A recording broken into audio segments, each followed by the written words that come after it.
मधुबनी रूपम recording studio जीवा चौक मधुबनी। तोरा गाल पर गए छौरी कौन छौरा के दांतक निशान छो। तोरा गाल पर गए छौरी कौन छौरा के दांतक निशान छो।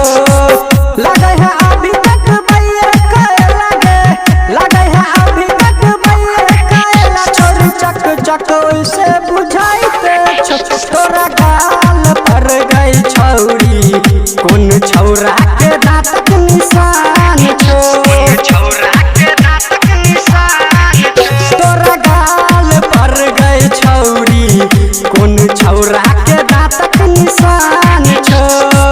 लगे है अभी तक भैया कहे लगे है अभी तक भैया कहेला छोरी चक चक से बुझाइते छो।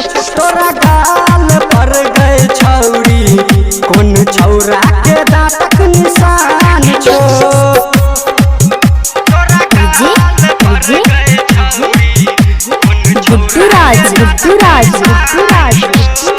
मधुबनी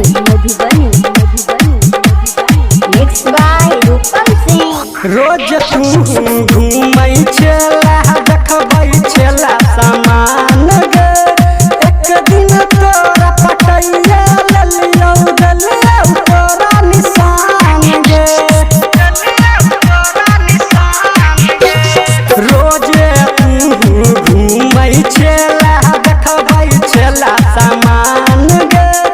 एक दिन तोरा पटैया ललियौ दलियौ तोरा निशान गे।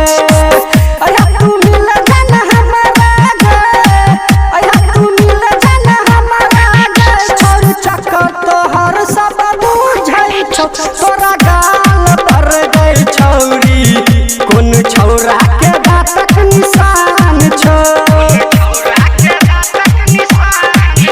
तोरा गाल पर गई छौरी कौन छौरा के दांतक निशान छो।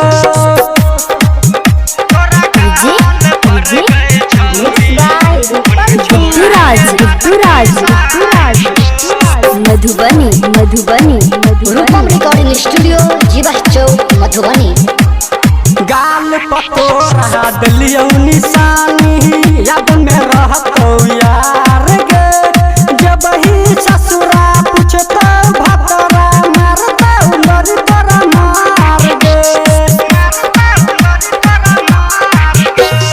गाल पतोरा दलियौ निशानी याद में रहतौ यार गे। जब ही ससुरा पूछतौ भतरा मारतौ लड़ी तोरा मार गे। धर्मिंदा धीरज साथे रौशन गे, धर्मिंदा धीरज साथे रौशन गे। रमौ रंगबाज से दांत कटौने छो। तोरा गाल पर गए छौरी कौन छौरा के दांतक निशान छो। तोरा गाल पर गए छौरी कौन छौरा के दांतक निशान छो।